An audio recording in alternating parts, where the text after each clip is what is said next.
A month ago, 13-year-old Kushal and 12-year-old Bina were free to be children. But on 5th of May, their lives changed forever.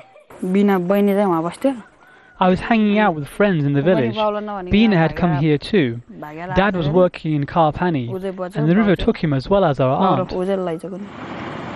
It seemed that an avalanche blocked the river Seti, and when the dam burst, 72 people were swept away in the flood. Kushal and Bina now have nobody but each other. They don't even remember their mother, who left them when they were younger and are not sure what to do next. Some families who lost their homes have started living on the roadside. The government had promised $1,500 to families who had lost their loved ones in the floods. But when many of them went to apply for these funds, they were told that they wouldn't qualify without a proof of death.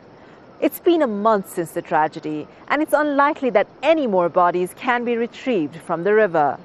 The bodies of the 10 people who died from this village, including Kushal and Bina's father, haven't been found yet. And without them, family members will not be able to get that government compensation.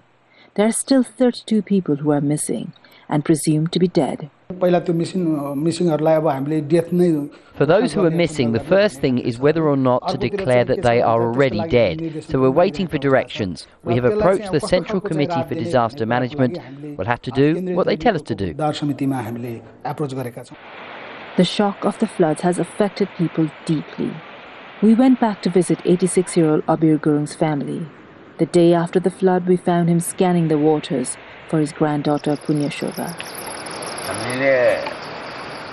We never found her. We did her last rites. His great-grandson Safal lost his mother and had to be treated for post-traumatic stress. The 3.5-year-old now lives with his grandparents. My grandson gets scared every time it rains. At night he cries saying that the water is high. My husband was here when the floods came. He too is scared. When he gets scared, I get worried.